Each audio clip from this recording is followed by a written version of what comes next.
Welcome. Good evening, everyone. Welcome to the 2024 Hugh Stretton Oration. I'm Professor Jenny Shaw, Deputy Vice-Chancellor and Vice President Academic here at the University of Adelaide, and welcome to the beautiful Elder Hall. It gives me great pleasure to be your MC tonight.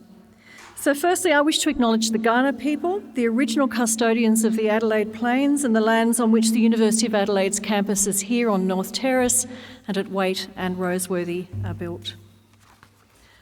On behalf of the University, I acknowledge the ongoing custodianship of the land. Sorry, I think I've just pressed something there. We'll see. Oh, a little bit too soon to John. Sorry about that. Whoops. There we are. Sorry about that. Technology failure. I acknowledge all First Nations also joining us today, so everyone here, welcome. I'd also like to acknowledge our distinguished guests. Firstly, Her Excellency the Honourable Francis Adamson AC, Governor of South Australia, and Mr Rod Bunton. The Honourable Catherine Branson AC Casey, Chancellor of the University of Adelaide. The Honourable Chris Kourakis, Chief Justice of the Supreme Court of South Australia. The Honourable Connie Bonaros MLC, Member for the Legislative Council, who is on her way. The Honourable Reggie Martin MLC, Member of the Legislative Council. The Honourable Tony Piccolo MP, Member for Light, who's also on his way. As you may gather, the traffic's a bit heavy out there tonight. His Honour Judge Ralph Sulio, District Court of South Australia. Sandy Pitcher, Chief Executive, Department of Human Services. The Honourable Trish White AM, former Minister and Member of the South Australian House of Assembly, and Mr Joe Thorpe. Professor John Williams AM, Provost of the University of Adelaide. Emeritus Professor Adam Graycar AM, Inaugural Director of the Stretton Institute. Stretton Institute Program Directors, and last but not least, Danielle Wood, Chair of the Productivity Commission, and tonight's orator, and Danielle's parents, Simon and Ray. So welcome all. So distinguished guests, and you're all distinguished.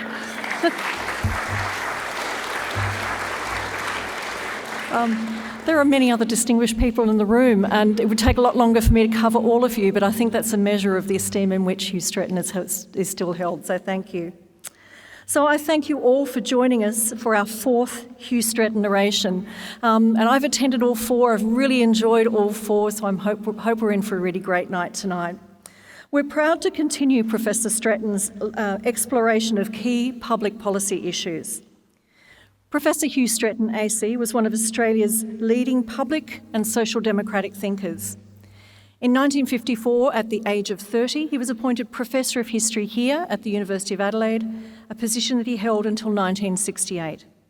He then became a visiting research fellow with the Department of Economics until his retirement in 1989. Stretton was a renowned and respected social scientist, historian, and public intellectual. In naming the Institute in his honour, the social justice focus of the Institute is made clear both within academia and to state and federal government stakeholders. The University of Adelaide plays a key role in researching and advising on public policy in our current and our complex world. And the Stretton Institute aims to be a trusted source of scholarly, evidence-based policy analysis. The Institute's vision, enabling better lives through evidence-based policy, is a signpost for today's oration, delivered by one of our graduates, a person who is at the very front line of policy development, research, analysis, and advice. In a moment, I'll ask Professor Williams to give our official welcome to the University of Adelaide and to introduce our orator. But first, just some general housekeeping. This will be very quick. Can I remind you just to turn your phones off or put them on silent? The toilets are behind you in the foyer at the back of Elder Hall, so please follow the signs, and there are staff out there to assist. In the unlikely event of an emergency, please also follow directions from our staff, and we have many staff here tonight. The format for this evening is that we'll hear from tonight's Stretton orator, Danielle Wood. She will be followed by our two commentators, Professor Emma Baker and Professor Fran Baum, each of whom will respond to Danielle's oration. Then we'll have time for some of your questions, questions from the floor, and some closing remarks from Emeritus Professor Adam Graycar. So please welcome Professor John Williams AM to give the official welcome to the University of Adelaide introduce our 2024 Hugh Stretton Orator. Thanks, John.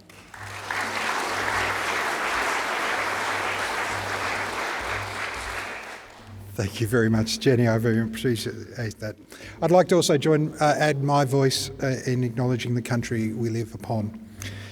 I have a long list of acknowledgements. You may have just heard them all. So I'd like to say, Your Excellency and Mr. Brundon, thank you very much for joining us again on campus. I'd appreciate. Can I embrace everyone by saying colleagues and friends? It gives me enormous pleasure to welcome you here to the University of Adelaide for the 2024 Hugh Stretton Oration.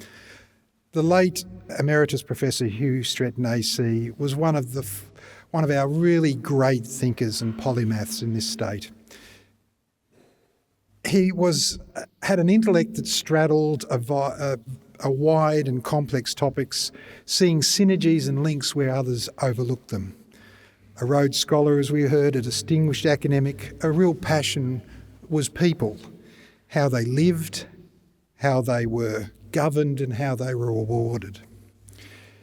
His sense of what was right and what was wrong, and what was fair and what was not, came in part, I think, from his father, a judge, and his experiences serving in the Royal Australian Navy during the Second World War.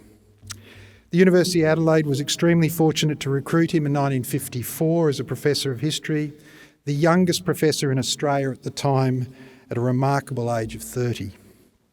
He continued here until his retirement, as we heard, in 1983. After his formal retirement, the Emeritus Professor continued writing, speaking and publishing on those issues that were close to his heart. His voice was sought out on many topics, always speaking with intellect, charm and good humour.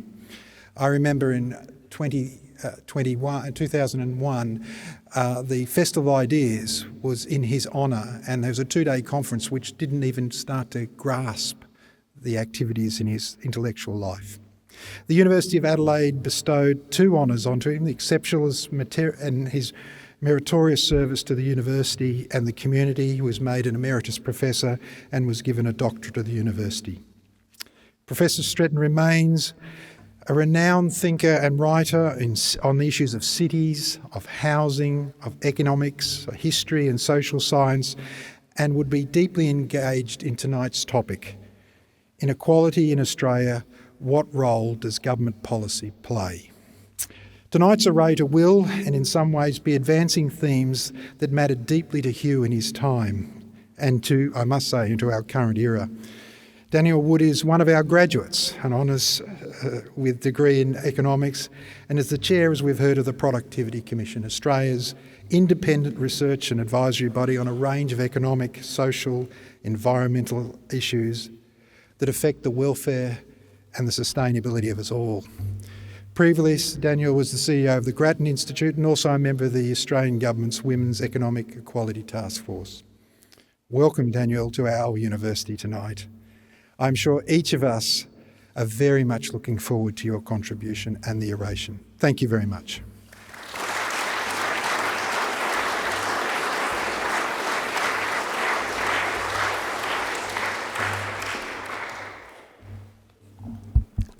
Thank you for that kind introduction.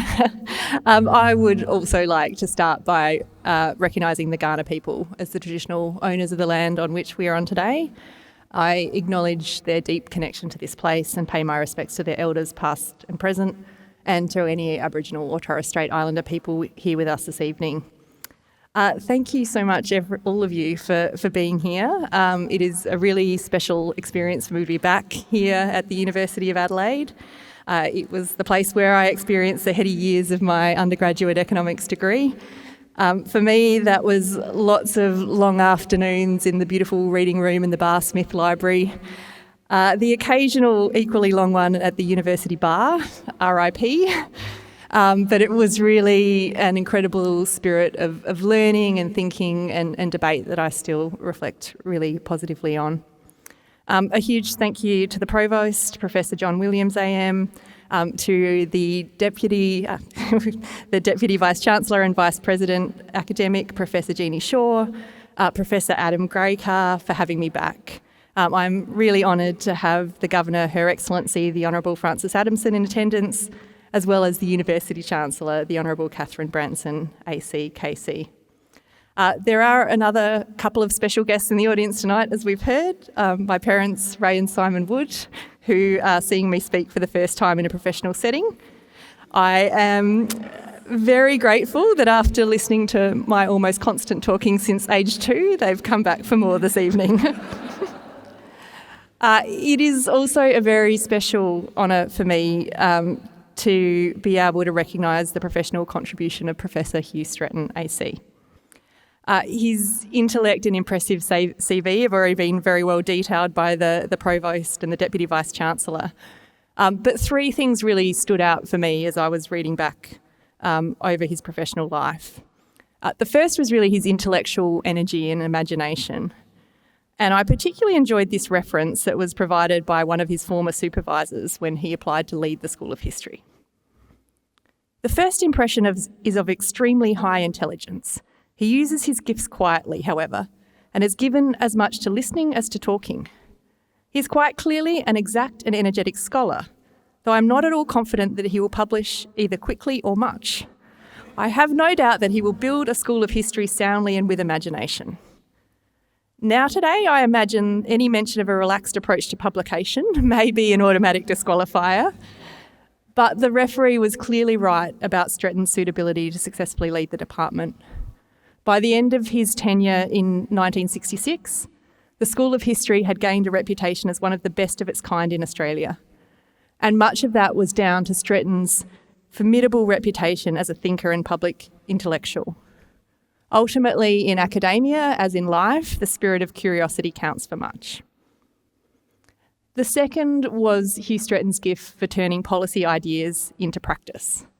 His most famous work was a book on urban planning called Ideas for Australian Cities. It was so influential that when applicants were interviewed for positions in the Whitlam government's Department of Urban Development, the first question asked was, "What do you think of Stretton?" Now, becoming an opener for a public service interview is probably not a bar that many of us are going to reach.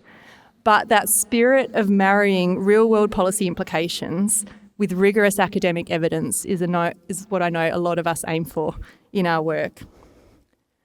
The third, and perhaps the most notable thing for me, was Stretton's unwavering belief in fairness and opportunity for all.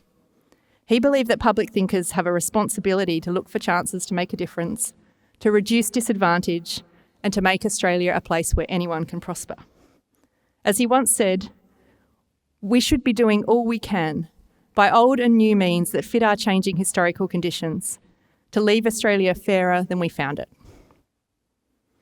Tonight, I hope to give you some ideas about how we take up Stretton's challenge. I'm going to take you through what we know about inequality in Australia today.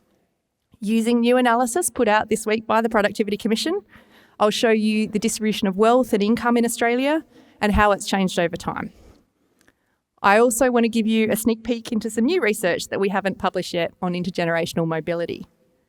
This goes to the important question of how much does who your parents are go on to influence your life outcomes? To finish, I'll give you a fair go toolbox, a set of policy Allen keys that can fit the inequality problem at hand. But first, let's start with a few disclaimers. So I am an economist rather than a lawyer. Thank you to all the lawyers in attendance tonight. So I'm going to put these right up front rather than buried in size 6 in a footnote. Disclaimer number 1, economic inequality is a surprisingly slippery construct. The rich are different to you and me, Scott Fitzgerald once claimed. Yes, said Hemingway, they have more money. And at one level, inequality is that simple. Some people have more money than others. But as I'm going to come to, economic inequality measures can vary a lot depending on what we are looking at. Do we care about income, consumption, wealth? There can be a range of worthwhile questions to ask. How are those doing it toughest faring? How much do the most well-off, say the top 10% or 1%, have compared to others? How are resources distributed across the population as a whole? Each can give us different insights. And that's before we even get to the question of how opportunities and outcomes change over a person's lifetime, or vary by gender or by age, or for First Nations Australians. So to manage this complexity tonight, I'm going to go with the maximalist, or perhaps the Strettonist approach. I'm going to take you through a range of indicators and cuts of the data to give you a broad account of the state of play. But I also want to talk about what this actually looks like in people's lives. As Stretton said, I'm not sure that much valuable reform has sprung from high theory about the dynamics of distribution. More has come from competent accounting, summarising and insistent publication of the patterns of inequality and the effects of those distributions on the quality of people's experience in life. Disclaimer 2, be a skeptic. Now, this one is a little uncomfortable for me to say as the leader of an organisation that prides itself on evidence-based, often data-driven analysis. But in almost all data analysis, we deal with imperfect data and are forced to make choices about how we address that. In inequality research, these choices can make a big difference to the story. Very recently, this challenge has jumped off the pages of academic journals and onto the front page of the Washington Post with the so-called inequality wars. On one side of the war, you have famous inequality researchers, Thomas Piketty and Emmanuel Saez. They have spent the better part of 2 decades analysing inequality, including using American tax data to document a significant and growing share of US incomes flowing to the top 1%. It is rare to get rock star economists, but these guys are it. As an aside, if you purchased but did not finish Piketty's hefty Capital in the 21st Century at the height of Piketty mania in 2011, you are not alone. On some measures, it is the second most unfinished book on Kindle, after Hillary Clinton's autobiography. On the other side of the war sit Gerald Orten and David Splinter. Now, their names might not ring any bells. These 2 relatively unknown tax code nerds come from the US Treasury Department and the Congress Joint Committee on Taxation. Using exactly the same data as Piketty and Saez, they came up with the opposite conclusion. The share of US income going to the top 1% has barely moved since the 1960s. Cue much triumph from conservative press and commentators. But beyond the simplistic discussions of Piketty and Saez being proved wrong was the more nuanced truth. Both set of researchers have made a series of judgments around issues like how to estimate missing money from tax returns, how to attribute spending on health and education and defence across the population. The appropriateness of each of those judgments is now the subject of further debate. But what is clear is that what might seem like technical judgments can sometimes have a big effect on conclusions.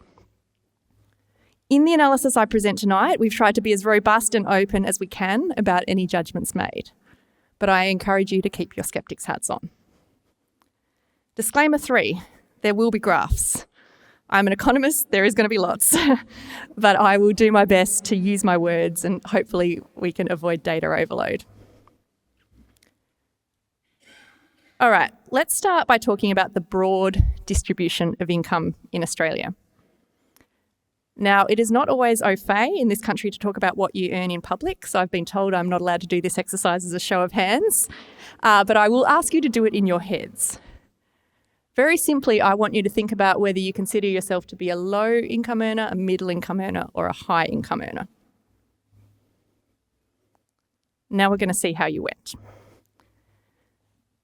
You can see on the wall the distribution of Australia taxable income. So this is the income before you pay any tax, but after you've made any allowable deductions like workplace deductions. If your taxable income is over $51,000, you earn more than 50% of Australians that lodge a tax return. If you earn more than $95,000, you are in the top 20%. If you earn $336,000 or above, you are the 1%. Now, a surprising number of people get this wrong. In fact, the vast majority of us consider ourselves to be middle-income earners. This is probably because the people that we live near and tend to associate with are more likely to be in a similar tax bracket to us. This is presumably why every year or so, high earners from the media and political class kick off passionate debates about whether $200,000 is really a high income, while I suspect the 97% of Australians earning less than that just roll their eyes. Now, if we look now to disposable income, that is income after taxes and transfers for an average Australian household, we can see that incomes have risen over time. This is generally what we've come to expect, that outside of short dips during major economic shocks, income growth will continue its long march upwards. And how has this growth been distributed? The answer is relatively equally across the population in recent decades. In the 30 years to 2019, income grew pretty consistently across the income distribution. Those in the top 10% experienced slightly higher growth than other groups, but nothing like the strong growth in income inequality seen in the US that dominates much of our inequality discourse. In contrast, the COVID period and its aftermath has seen greater dispersion, with incomes at the top growing rapidly and those at the bottom going backwards. The reasons are complicated, but it reflects the rollercoaster ride of lockdowns and recession, increases and withdrawals of government supports, and the healthy bounce back and high inflation that followed. As you can see, the 3 years of the COVID period actually reflect three quite different inequality dynamics. At the start of the COVID-19 pandemic, government-imposed lockdowns caused dramatic declines in economic activity and widespread job losses. In response, the Australian government provided substantial support which cushioned the economic harm across the community. The effective doubling of the job seeker payment, a flat $1,500 per fortnight JobKeeper payment, produced high income growth for those at the bottom and middle of the income distribution. As the economy reopened, supports were withdrawn and those gains were reversed. And despite the strong economy and labour market, high inflation meant real wages went backwards for most workers over the past 2 years. In contrast, high-income households benefited from rip-roaring growth in business income as well as decent investment income as the economy recovered. Overall, and barring any further major shocks, we can probably expect the next few years will bring a return to more normal income growth and certainly to the more consistent patterns seen across the distribution observed in the pre-COVID era. It is also interesting to reflect on how we compare to other nations. Egalitarianism is tied up with the Australian identity. We are the land of the fair go, a place where your taxi driver, your boss, and even the Prime Minister can safely be referred to as your mate. But does the reality match the mythology? Not entirely. Australia's income inequality is middle of the pack by rich country standards. Comparing based on the Gini coefficient, which is a measure of overall inequality, Australia is close to the OECD average. We are not as unequal as our friends in the US and the UK, but nor are we as egalitarian as the Nordic countries. One important reason for these cross-country differences is differences in tax and transfer policies. For example, the US starts relatively unequal, but by no means the most. But because they redistribute income less, they end up the most unequal of Western nations. In contrast, Finland has pretty close to US levels of inequality before taxes and transfers. After, it is one of the most equal nations in the OECD. These are important differences that highlight a point I want to come back to. Policy choices matter for inequality. But now we have a snapshot of how Australians across the distribution have fared over time and relative to elsewhere. I want to turn to another part of the inequality story: outcomes and opportunities for the most disadvantaged. Poverty in a rich country. It's almost 40 years since Bob Hawke declared that no child would live in poverty by 1990. According to ACOS, about 1 in 8 people lived below the poverty line in 2019-20, including 1 in 6 children. This measure of poverty looks at relative income poverty. It is set at 50% of the typical Australian household disposable income, less housing costs. Some argue that it is better to look at absolute measures, for example, the amount of money required to make sure a household can achieve a basic standard of living, or indicators of material deprivation. For example, amongst low-income households in 2019-20, 16% were unable to raise $500 for something important, 8% were unable to heat their homes, and 7% went without meals. And it's that sense of precariousness that pushes the impacts of poverty from the material to the mental. and those impacts can have a long tail. As journalist Rick Morton writes about his own childhood growing up in a poor household, I saw Mum's daily, sometimes hourly, battles to stay solvent. I saw how hard she worked and what it did to her body and her mind. The stress of even thinking about it now is difficult to explain. It is built not only into my own mind, but also in my flesh. The things I will do to avoid that feeling today, the things I try to do for Mum to make sure that she never has to feel it again. The biggest risk factors for poverty are being on job seeker or parenting payment. Policy and poverty remain inextricably linked. Wealth inequality in Australia. Of course, economic differences are not just found in incomes. Wealth, or how much money you have behind you, is an important determinant of outcomes too. Wealth is a buffer. It can be converted into future consumption opportunities and provides a sense of financial security. That is why we understand the pensioner who owns their own home and has $250,000 in the bank is in a materially different economic position to the single part-time worker who records a similar $30,000 in income but has few assets. Wealth has grown considerably in Australia in recent decades. I remember in primary school, the shorthand for someone really, really rich was a millionaire. The average Australian household is now more than halfway to that benchmark. Indeed, a person who owns a typical house outright in Clarence Gardens is a millionaire.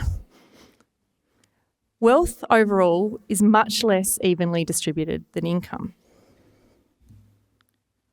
So if we take a household at the 90th percentile for wealth, so that means they have more wealth than 90% of the population, they have more than 70 times the wealth of someone at the 10th percentile. For income, that same difference is only 4 times as much. Wealth also has much greater extremes. In his 2019 book on inequality, Battlers and Billionaires, parliamentarian Andrew Leigh provided a memorable analogy, which I have updated for today. Let's imagine a ladder on which each rung represents $1 million of wealth. If we were to put all Australian households on that ladder, 50% of us are about halfway to the first rung. The top 10% are about 1.5 rungs up. The top 1% are just reaching for the 5th rung. We're just high enough to clear the gutters, Dad.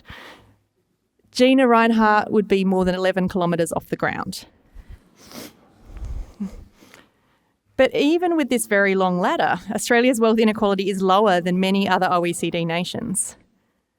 But an important question is, how has the distribution changed in recent decades? The answer is, it's complicated.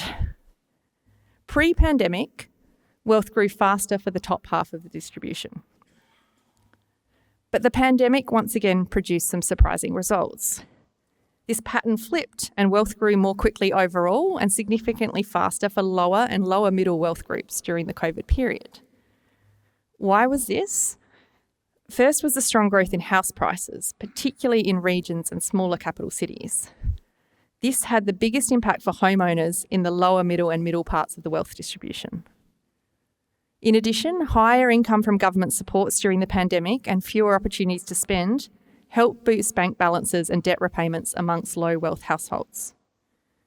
And while this is good news for many households, at least in the short term, the longer term run up in house prices has produced a different set of inequality concerns. Here, I want to stop and reflect on the different ways in which the very strong growth in house prices has impacted economic outcomes for different groups in Australia. Until the 1990s, house prices broadly tracked income growth. But between 1992 and 2018, they grew at 3 times the pace on average. The effect has been an increase in the upfront barrier to home ownership and increasingly the ongoing costs of owning a home for those that are able to clear that hurdle. The result, unsurprisingly, has been a fall in home ownership. In the early 1980s, when my parents were buying their first home, around 70% of those in their early 30s owned a home. Today, that figure is just 50%. And these drops have been particularly acute amongst low-income young people. The declining opportunities for home ownership are a particular source of dissatisfaction and unrest amongst many non-home-owning younger Australians. Amongst the so-called Generation Z non-homeowners, 93% want to own their own home, but only 63% think it is likely that they ever will. The rise in house prices has also contributed to rising generational disparities in wealth accumulation. Older households have always had more assets on average than younger households. But the run-up in house prices has created windfall gains for existing homeowners. This has been a major contributor to rapid growth, on average, in wealth amongst older households. A household headed by someone aged 65 to 74 had on average 1.3 million in assets in 2016, up from 900,000 for the same age group in 2004. Rising asset prices over the past 7 years mean this figure is almost certainly substantially higher now. In contrast, the wealth of households under 35 barely moved in the same 15 years. And poorer young Australians actually have less today than they did 15 years ago. Overall, the developments in the housing market over recent decades have left many, particularly many older Australians, very well off. But the cost has been considerable housing stress amongst the vulnerable and a generation of younger Australians who will reach middle age with substantially lower rates of home ownership than their parents. Now I want to move from the photo to the movie. So from talking about economic outcomes at a point in time to talking about how these evolve over someone's life. A question that has rightly been of interest to those concerned about inequality is how much does inequality in outcomes influence equality of opportunity? Or to be more specific, how much of our economic opportunities are determined by who our parents are? Generational mobility has historically been a hard thing to study. To understand its dynamics, we need linked data on parental economic outcomes and those of their children over a long duration. In the absence of this type of data, at least until recently, people got creative. In one of my favourite studies, Andrew Lee, again, alongside co-authors Gregory Clark and Mike Pottinger, identified rare surnames in the electoral roll amongst doctors and university graduates from 1870. They found that nearly 150 years later, that people with those rare surnames are far more likely to be in the so-called elite professions than people with surnames such as Smith. Indeed, they found that so-called status persistence for surnames was as high in Australia as for England or the United States. In somewhat brighter news, more recent studies using linked administrative data point to a more optimistic picture of social mobility in Australia. Looking at economic outcomes for 1 million individuals born between 1978 and 1982, economists Nathan Deutscher and Bhaskar Mazumdar find that Australia is one of the more economically mobile advanced economies. They find that Australia's intergenerational elasticity of income, which is an economist's way of saying how much your family's income affects your own, is similar to Canada and close to those of the Nordic countries, and considerably more mobile than places like the United States. In forthcoming work, the Productivity Commission uses family-linked tax data that confirms that estimates of intergenerational mobility remain comparatively high. But in contrast, things may be stickier for those who are doing it toughest. In a 2017 study, Professor Deborah Cobb-Clark and her co-authors showed that young people are 1.8 times more likely to need social assistance if their parents have a history of receiving social assistance. Consistent with this forthcoming work by the Productivity Commission shows that people in their late 20s whose parents receive social transfer payments are about 1.5 times more likely to receive social transfer payments themselves. The Cobb-Clark work, which you can see on the screen, showed that those transmission effects were particularly pronounced for disability payments, payments for those with caring responsibility, and parenting payments for single parents. Interestingly, disadvantage stemming from parents' poor labour market outcomes were much less persistent. Cobb-Clark and her co-authors posit that parental disadvantage may be more harmful to children's later life outcomes if it is more strongly driven by circumstances rather than personal choice. This aligns with the growing appreciation of economists of the impact of lack of hope or despair in shaping life choices and outcomes. This was the sentiment expressed by a Tasmanian woman on welfare supports. It is not so much what we are missing out on, it's the next generation, and it's a hard cycle to break because they look at it and think, well, what's the point? We're always going to be poor, things are hard, nothing's going to get better, why should we bother?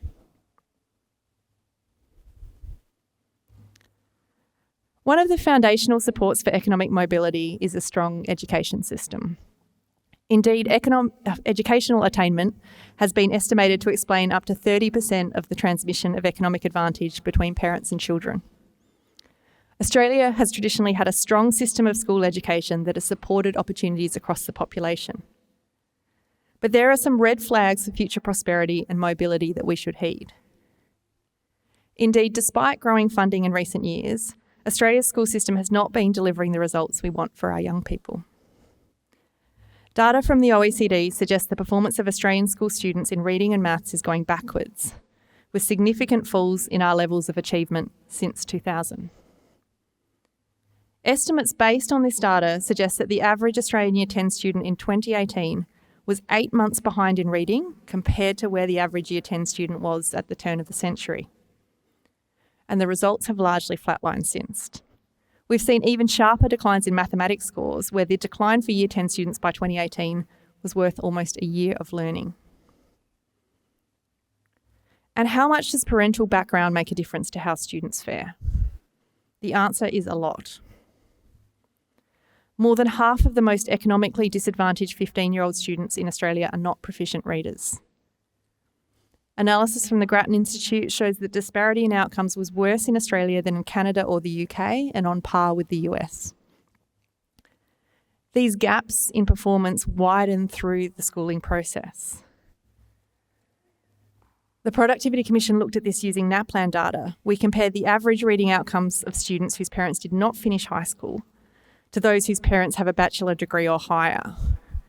We find that the learning gap, equivalent to almost 2 years of reading achievement in Year 3, progressively widens to almost 5-year learning gap by the time students reach the age of 15.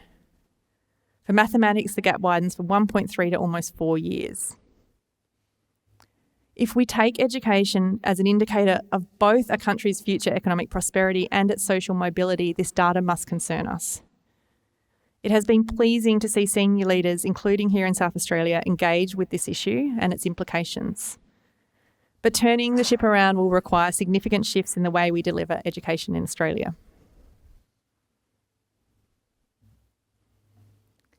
Another, maybe less obvious mobility enhancer is where we grow up, or more specifically, who we grow up with. US economist Raj Chetty and his co-authors made a splash in 2014 when their study using administrative records on the incomes of more than 40 million children and their parents found very large variations in mobility across the US. For example, they estimated a child from the poorest 20% of families had nearly a 3 times better chance of making it into the top 20% of income earners as an adult if they lived in Silicon Valley rather than Charlotte, North Carolina. In a later paper, Chetty and another co-author reinforced the importance of these neighbourhood effects by studying outcomes for families who moved to different parts of the United States. They found the outcomes for children whose families moved to a better neighbourhood improved the more time they spent there. Indeed, every additional year in a good neighbourhood sees that child's outcomes converge closer to the average for that neighbourhood by about 4%. Now, if you are thinking that kind of locational lottery could only exist in the United States, think again. Economist Nathan Deutscher has replicated this work for Australia. And while the disparities between regions are less pronounced here, we see the same convergence in outcomes, the longer a child is exposed to a good neighbourhood. Deutscher finds that place matters most during the teenage years and suggests it might be peer effects that explain locational differences in outcomes. In other words, who you hang around with in those formative years makes a difference, which may well be a validating result for any parent who has ever uttered the immortal phrase, "If Tanya jumped off a cliff, would you do it too?" This is consistent with more recent work that suggests it is economic connectedness, the capacity of low socioeconomic people to make friends and mix with those from higher socioeconomic groups, that is the principal driver of social mobility. And this is the very thing that gets lost as neighbourhoods and schools become more stratified and we participate less in social mixing opportunities. This means that observed declines in the types of activities that help build the social glue, from volunteering to local sport to attending church, over time might further erode social mobility. So where does all this leave policymakers? How much policymakers should seek to address inequality is not a straightforward question. It's been dissected by philosophers since Plato, and economists have been at intellectual fisticuffs over it for much of the past century. Today, even the strongest advocates for greater equality will acknowledge that some inequality is inevitable, and it is important to maintain incentives for innovation and effort. Many of the richest people in the world, Gates, Dyson, Musk, are innovators whose work has reshaped our lives. It is at least partly the size of the prize available to successful innovation that drives the efforts and risks of would-be innovators and entrepreneurs. At a more relatable level, let's look at the university we are at tonight. Would we expect students to flow through these gates, to spend years of their lives learning about engineering or medicine or economics, to work long hours while establishing themselves in their career without some return for these efforts? In other words, incentives matter for growing the pie, even if they result in a somewhat unequal distribution of it. On the other hand, even many of capitalism's biggest cheerleaders raise concerns about the social and economic implications of stark economic dispersion. Recently, the IMF has warned that high inequality and especially poor social mobility can impact on long-term economic growth. Others have shown that physical and mental health problems are worse in more unequal societies, predominantly due to the physiological stress of operating within a steep economic hierarchy. And still others have linked rising inequality or declining social mobility with the rise of populism, as the left behind lodged their protest votes against the so-called elite. All of this is to say that targeting inequality is complex. And while the line across which inequality flips to doing more harm than good is far from clear, what is clear is that policymakers have a broad set of tools that can help push it in the desired direction. A few years ago, a group of high-profile economists organised an international conference on combating inequality with a mission to engage on the full suite of policy responses.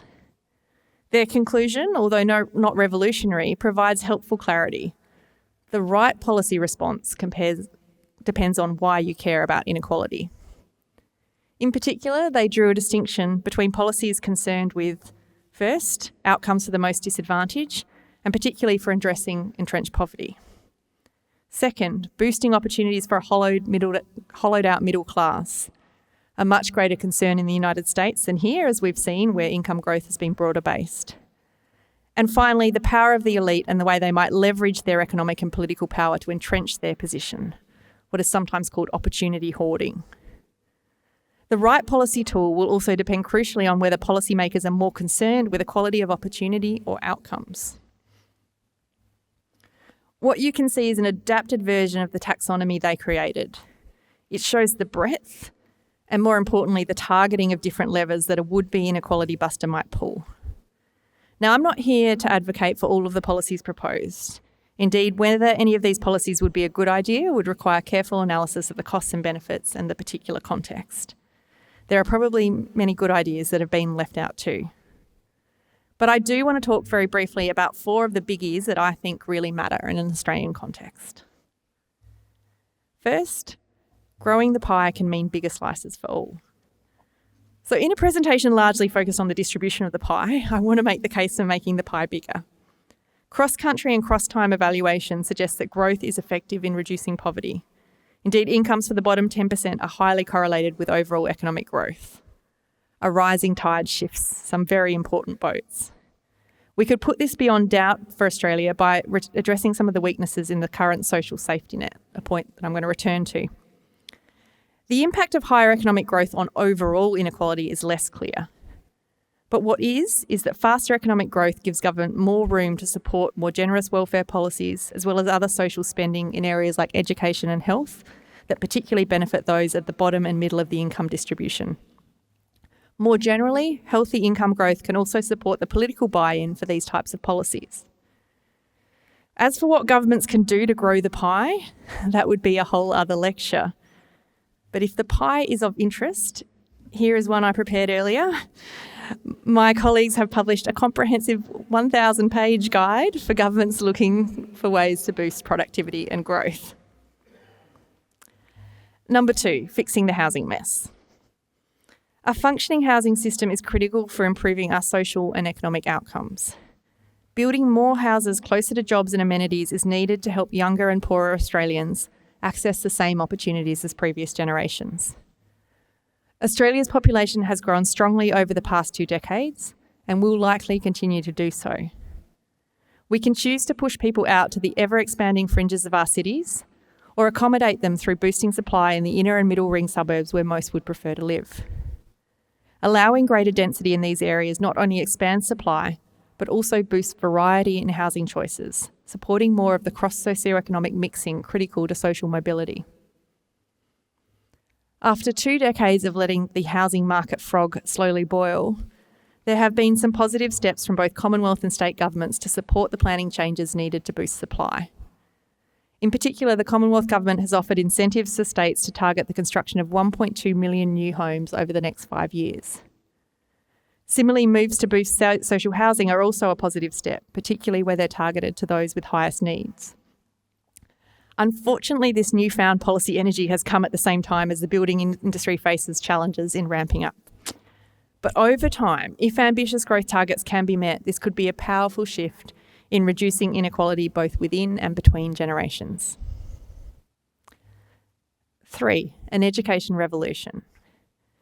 School education is fundamental to supercharging opportunities for the next generation. And while some of the problems our system faces are thorny, some of the solutions are surprisingly straightforward. We should focus on getting the basics right. Our schools should be supported and held accountable for delivering basic levels of literacy and numeracy. My former colleagues at the Grattan Institute have called for a reading guarantee, whereby governments would commit to ensuring at least 90% of Australian students learn to read proficiently at school. Supporting schools and teachers to deliver on these basics would require making sure that all teachers adopt evidence-based teaching practices such as phonics decoding for reading, providing all schools and teachers access to a bank of well-sequenced high-quality curriculum materials, reducing low-value tasks for teachers to free them up to spend time on what really matters, and providing better career paths and pay to help schools attract and retain top teachers and allowing top teachers to support and develop others in the profession. 4, boosting the social safety net. The Federal Government's Economic Inclusion Committee just released its second report designed to inform the budget process. Its lead recommendation remains unchanged from last year, to increase the rate of job seeker and related income support payments. The committee finds that Australia's unemployment benefits have been slipping further and further behind community living standards for 2 decades.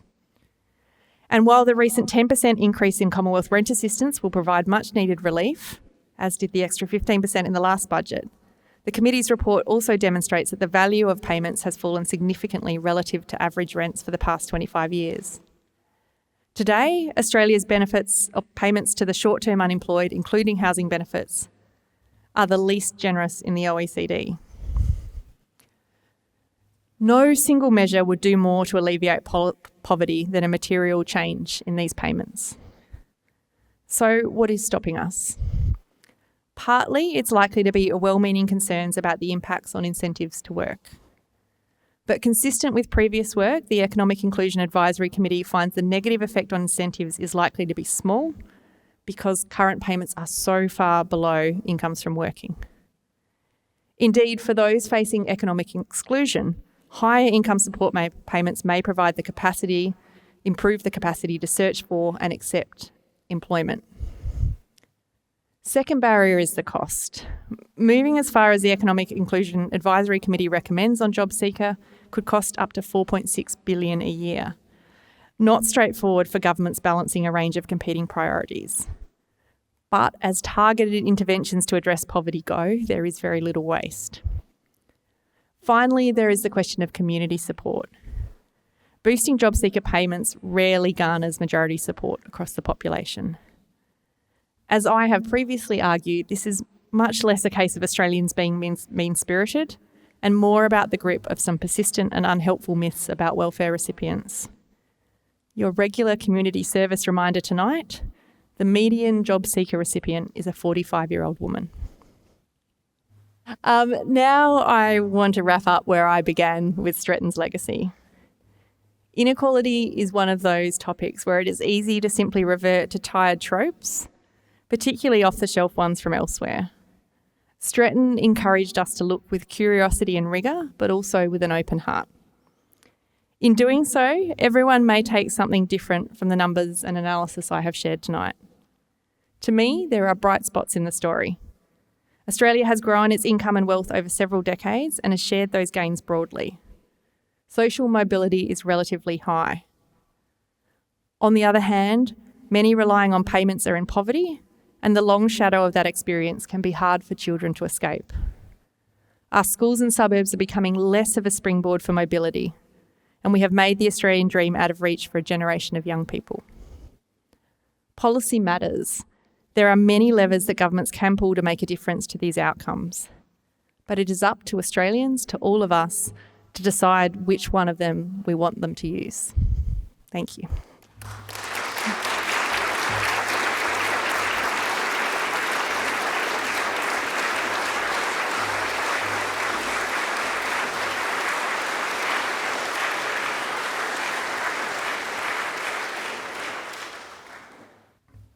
Thank you so much, Danielle, for your insightful and rather sobering oration, and for taking up one of the challenges of Hugh Stretton very, very well there.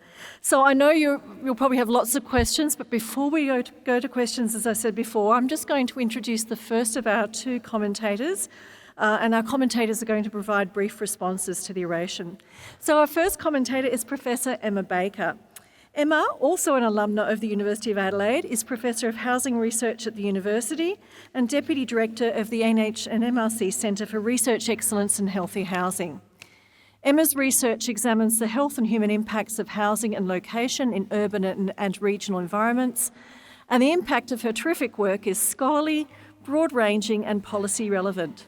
She's the Stretton Institute's Research Program Director for Building a City for the Future. Welcome, Emma.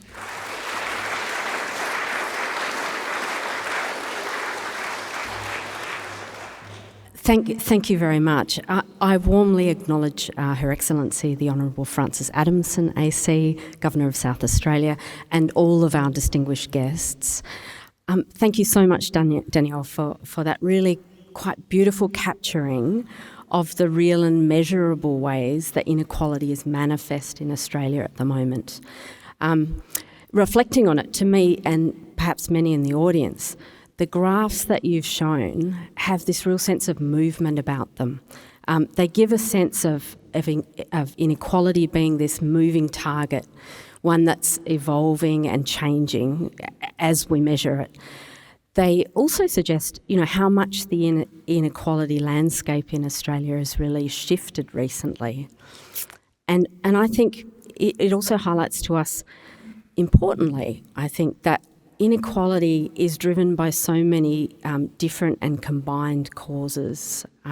So even though, when we talk about income inequality, we use the shorthand term income inequality. But what your graphs are beginning to really make clear is that it's not simply about income.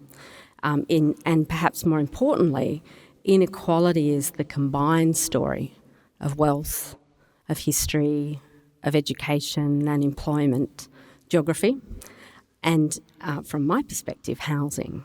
So I'm lucky enough to be Professor of Housing Research at the university. And of course, I'm really interested in the role of housing in creating, in perpetuating, but also in buffering inequality. So my view is that housing is an often invisible engine of inequality in Australia, one that we really have to kind of name and mobilise if we're actually going to begin to address inequality in Australia. So I want to tell you just over the next couple of minutes a little bit more about that perspective. So housing occupies a really weird place in our lives. Most simply, housing's the place we live. It's the place we access our work and education from. It's the place that we raise our families. So at the household level, we generally pay for our housing costs before we pay for heating, for eating, and for everything else. Housing is also importantly something that many Australians pass down intergenerationally. So some people inherit housing and some people don't. And if we add to this the complexity that some people rent and some people, probably the great majority, currently own their homes. Australia is also a nation of mum and dad landlords. So some of us own the homes that other people live in. So to give you a sense of proportion, I also won't ask for a show of hands, but based on Australian averages and the probable age and educational profile in this room, I would suspect that almost 1 in every 2 people in this room own a second home. So if we reflect on that really great presentation, it reinforces to me the special and sometimes quite accidental role that housing occupies in generating inequality. So housing investment represents about half of our household wealth, and in that demonstration, maybe the most salient graph for me was that beautiful capturing of the way that house price growth has rapidly departed from wage growth. And it shows probably to all of us how important housing has become as a wealth generator as well as a home. Okay. So what we saw in the next graph was the growing generational divide, and home ownership is really quite central to this. So we saw over time that access to home ownership has shifted. So what was once a pretty certain rite of passage has now become a really heavily dependent one on the education, the inheritance and the employment that we have. So, many people in this room will have been young people in the 1950s and 60s. You left home, you're married, you could expect to own a home on one income and own it pretty quickly. And almost no one would have expected to be a lifetime renter. So Alan Kohler, in his recent quarterly essay, tells this story really beautifully if you want to have a Sunday afternoon read.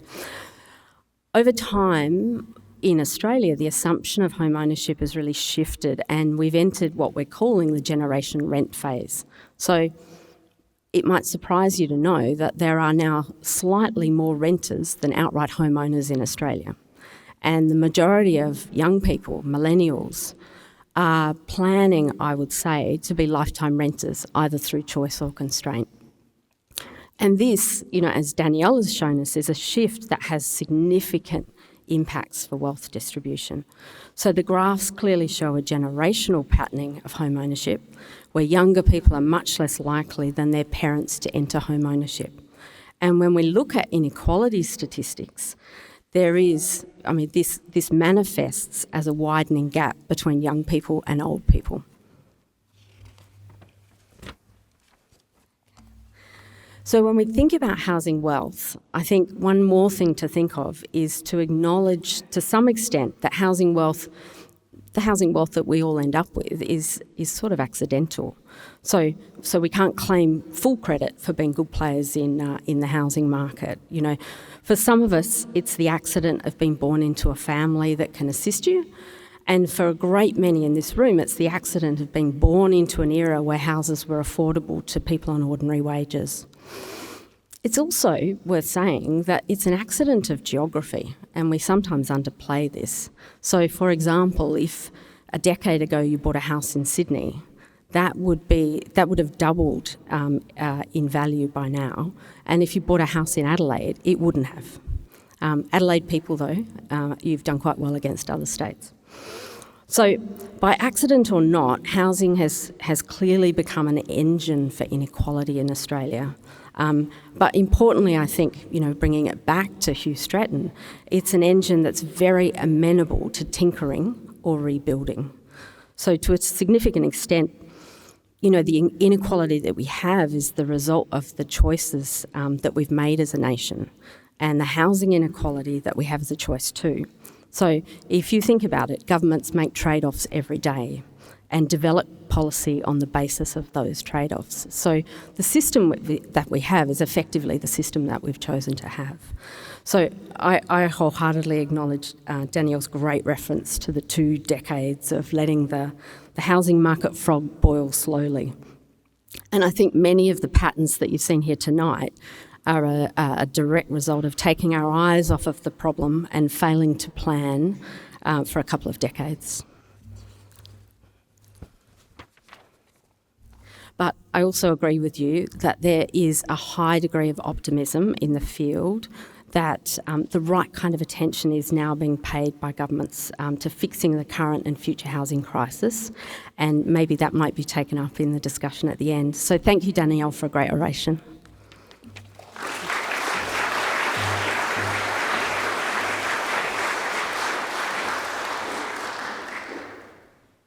Okay, thank you, Emma. That was terrific, and I think that's going to stir up quite a few questions in the audience in a minute as well. So our second commentator is Professor Fran Baum, AO. Fran is Program Director of the Stretton Health Equity at the University of Adelaide and holds an NH&MRC Investigator Grant for her current research investigating policies and practices that, post-pandemic, are likely to reverse growing health inequities in Australia. So Fran was formerly Matthew Flinders Distinguished Professor and Director of the Southgate Institute for Health, Society and Equity at Flinders University, and she was made an Officer of the Order of Australia for her public health service. Fran's also a Fellow of both the Academy of Social Sciences in Australia and the Australian Academy of Health and Medical Sciences. Welcome, Fran.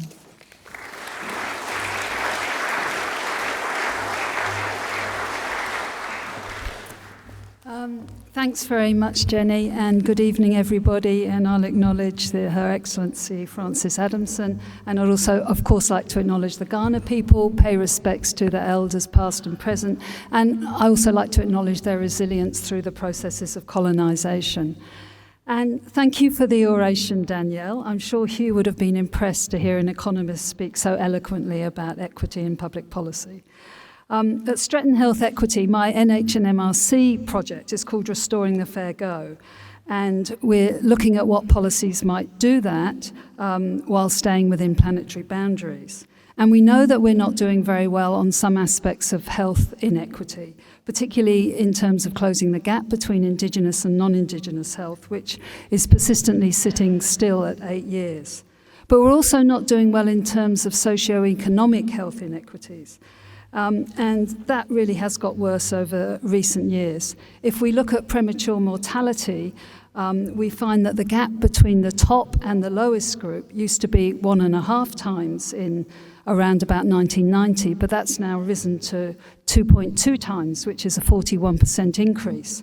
And in South Australia, it's increased by 52%, so we've become much less equal in terms of health. COVID also highlighted the difference, where 33% of COVID deaths were from the bottom income group, where only 10% were from the top income group. So really, we're all living longer, that's the good news, but the richer you are, the longer you'll live. And I think there's a real danger that life expectancy will start going back for that lowest group, which has already happened in the UK and US, if we don't get serious, as Danielle says, about reducing those health inequities. Danielle also noted, and this is really important, I think, that more equal societies are better for all of us. It's not just for the people who are at the bottom, but more equal societies are mentally healthy, they have less crime, and people trust more in those societies. So there's sort of benefits of equity that will benefit everybody. So what that really shows in terms of health is that the inequities Danielle spoke of really get under our skin and affect our health and well-being in quite profound ways. We call that the social determination of health. But as I listened to your speech, Danielle, and Danielle was kind enough to give us a draft so I could look at it last night, and I thought to myself, what policy prescriptions would Hugh propose? So last night I went and got my copy of Australia Fair, which I think was Hugh's last book, which he published in 2005. And I thought there was one headline policy prescription he would make, which would be to reverse the Reagan and Thatcher mantra that so many governments have adopted, that is public good, private bad. And Hugh might instead have had two mantras: public good and equal, private variable and often predatory if unregulated. So what would that mean if we turned that into practical policy prescriptions? And I've got 4 quick points here. I can't go into detail, but I give them to you. We would drastically reduce subsidies for private schools, down from the current 17.8 billion, and instead invest that money in our public schools, in their infrastructure and teachers. And I think that would reverse the decline in literacy and numeracy that we've heard about. We'd also remove the subsidies to private health insurance. In 2023, that was $6.7 billion a year, and I would put those funds invested in a network of community health centres that were modelled on Aboriginal community controlled centres, which have been shown to be very successful. And I would concentrate those centres in our outer suburban areas and rural areas where there are the concentration of disadvantage. And with that 6.7 billion, I worked out we could have 1,340 community health centres with a budget of $5 million each, which I think would be a great expenditure. I think Emma's already pointed, but I would phase out negative gearing and invest much more in our public housing and restore the social and community development role that was evident in an institution like the SA Housing Trust, which of course Hugh Stretton chaired the board of.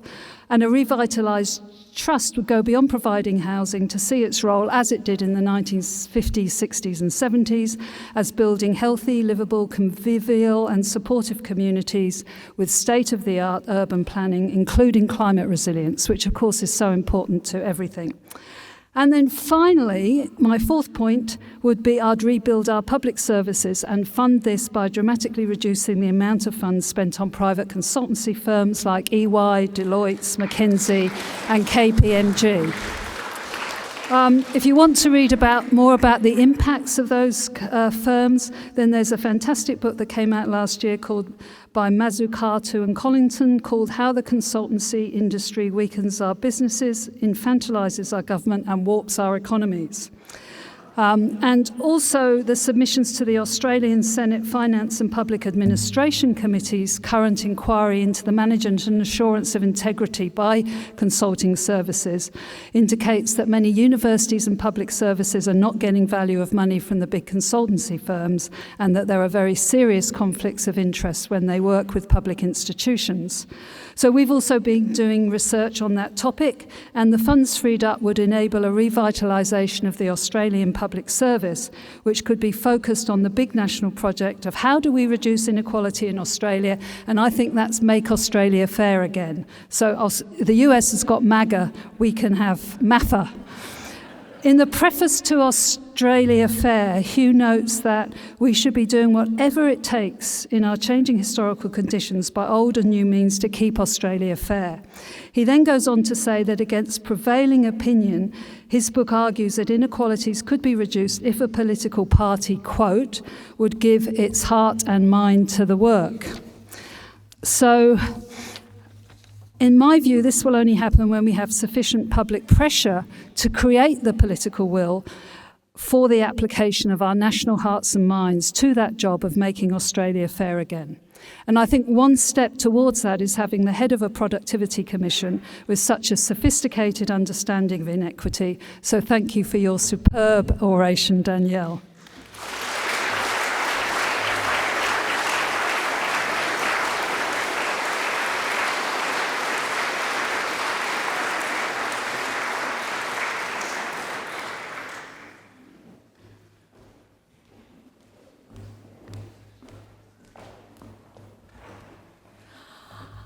So we do have time for some questions, and I forgot to say that Fran's a health equity activist, but I think you've gathered that by now. So I just in the spirit of equality, I thought let's have all 3 speakers up.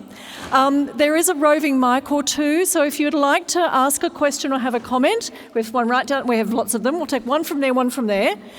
Put your hand up, and if you could give your name very clearly, we'll take 1, 2, and then 3, we'll take up the back, sir. Just your name very clearly, and if you have an affiliation, please give that. And if you want to direct it to one of the particular speakers, please say so. Otherwise, we'll let them share out answers. Hi, everyone. I'm Linda Megan. I'm a building contract officer working for the government. I'm also a PhD candidate. My research topic is about women in construction.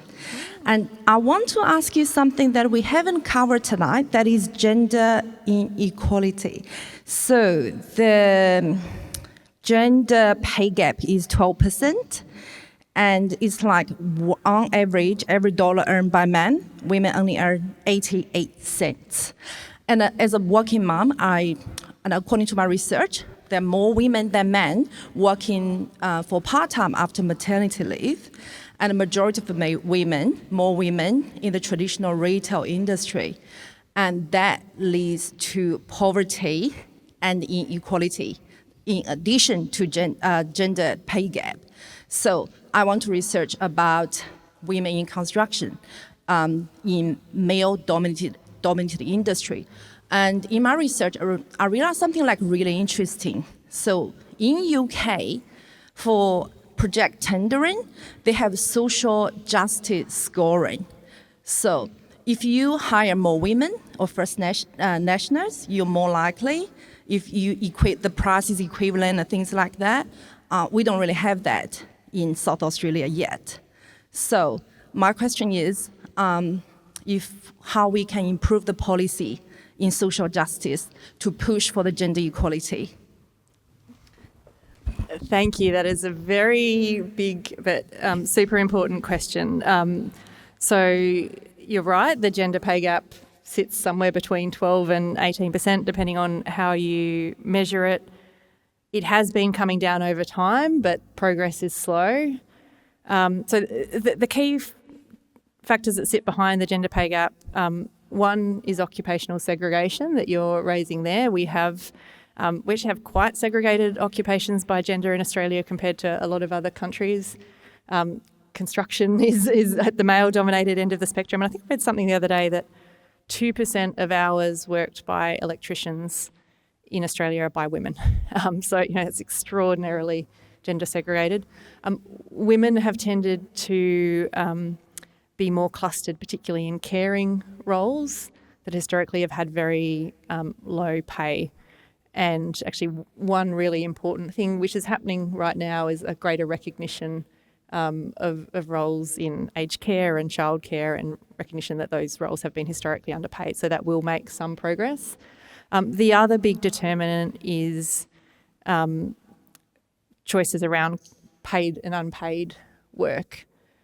So we see that particularly after children are born, women will, in the vast majority of cases, be the ones that take time off and much more likely to return to work part-time and often on a lower pay trajectory than pre-children. We will not end up with gender equality in pay until we deal with the differences in care responsibilities. There are policy tools that make a difference, more affordable early learning and care. There has been significant progress being made on that front. Productivity Commission is actually doing a review at the moment on how do we improve the affordability and accessibility of care. But also decisions around who takes time off. And what we've seen from overseas is design of parental leave schemes, encouraging dads to take some parental leave. So often they'll have a use it or lose it component. That sets up patterns of behaviour within couples that persist through life. So if a dad takes more time off when a child is born, more likely to be heavily involved when the child is 2, the child is 5, the child is 10. And again, we've made some progress in the design of our parental leave scheme to push us in that direction. So I think there's lots of conversations going on this, and there's a lot of different forces at play, but policy can start to shape culture and some of those decisions, and I think we'll continue to see progress.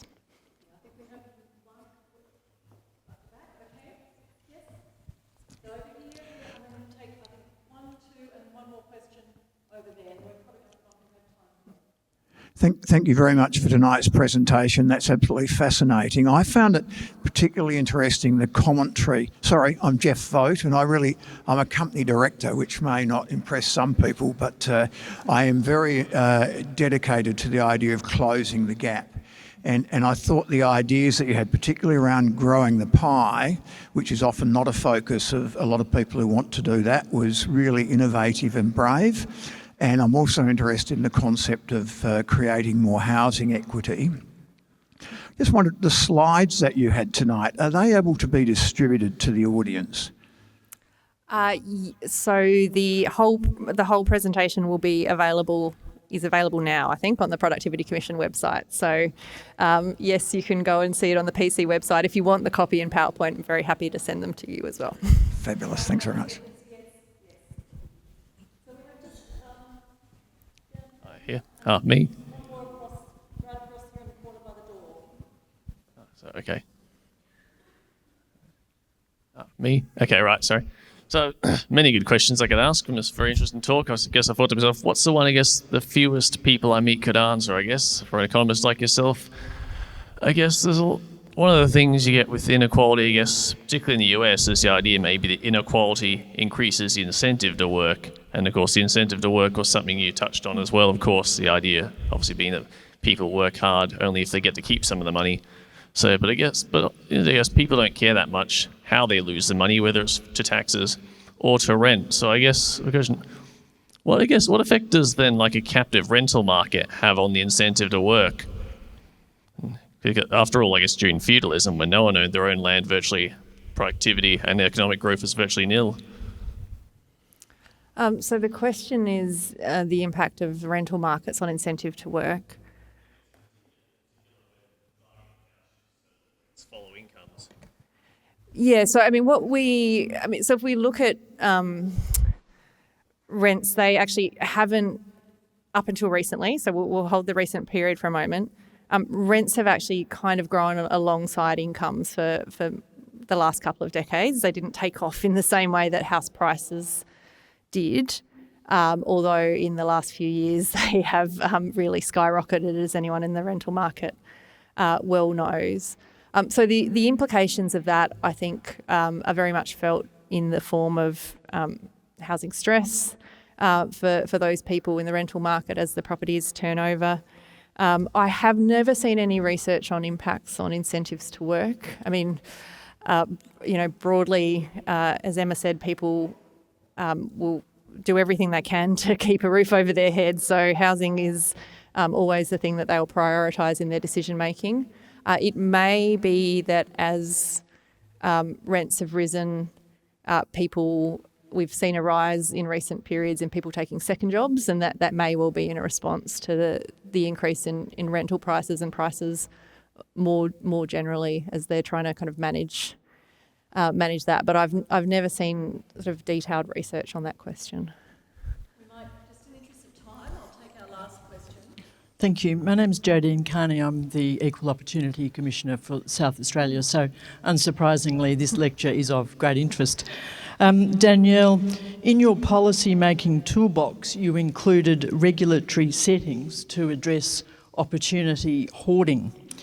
Do you think there's any merit in exploring regulatory or legislative solutions to address entrenched disadvantage, such as modernising equal opportunity or anti-discrimination legislation, or creating a Human Rights Act? You are definitely testing my economist brain, I thought I might, so I sort of apologise for that. But so the toolbox was compiled by a set of economists, and I suspect they were kind of focused around regulatory settings in markets and market design questions, much more so than sort of legislative instruments around human rights. So I just do not know enough to say something wise on the topic, so I apologise. I don't know if any of the other panellists have greater expertise than I do, but I worry that I will stumble into something that I do not understand, so I will leave that one. Thank you, Danielle. Look, we are out of time for questions, and I'm just going to ask now, we're going to ask Adam Greatheart to wrap up, but I think, look, Please continue those conversations after we formally finish tonight. I think Danielle will be sticking around for a little while, as will Emma and Fran, and I'm sure you can grab them. Commissioner, I think Fran might have something to say on your question there too. So, look, thank you for coming to this event. We have lots of events in this, our 150th birthday year, so if this really took your fancy, please look at our schedule of events and see what else you can come to. There's an awful lot on. So to close tonight's events officially, I'm very pleased to introduce Emeritus Professor Adam Graycar AM. So Adam has a very distinguished career. He's had a distinguished career in both academia and in government. He's held professorial positions at Flinders, the National University of Singapore, the ANU, Rutgers, the State University of New Jersey, UNSW, and of course he was Professor of Public Policy and inaugural Director of the Stretton Institute here at the University of Adelaide. A Fellow of the Academy of Social Sciences in Australia, Adam acquired extensive policy experience over 22 years in various senior level posts that he's held in both the Commonwealth and the state governments, as well as globally with agencies such as the United Nations and the World Bank. And his research on corruption in public administration has been internationally recognised and awarded. Thank you, Adam.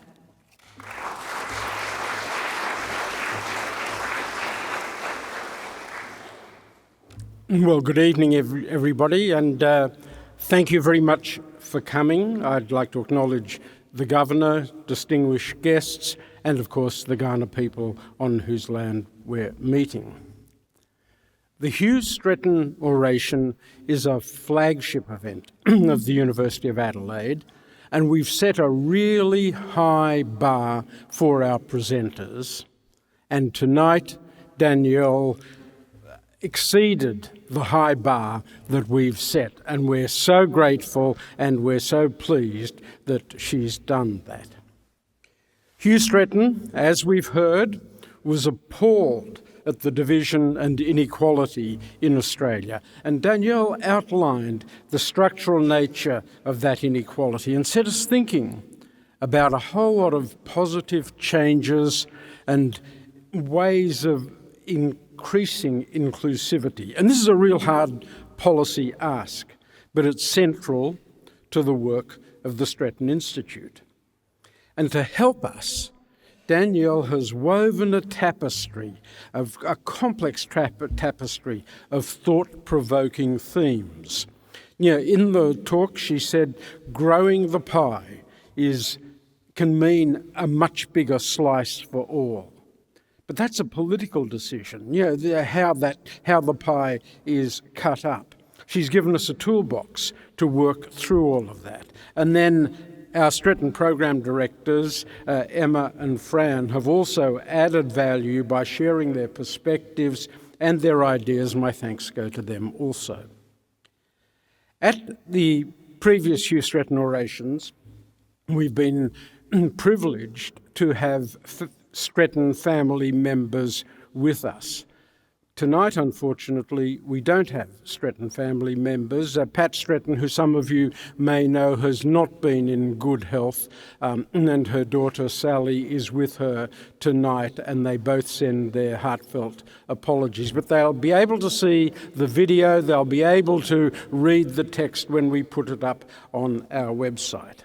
But we're grateful to Danielle for her message, which resonates with us all, and for sharing her wisdom, her passion, and her vision. And Danielle, through your eloquence, you've empowered us to embrace empathy and engage really earnestly in endeavours for equity. And Hugh Stretton would have been proud, as we are, at the University of Adelaide for your presentation. So thank you, Danielle, and thank you, everybody. And that brings our evening to an end.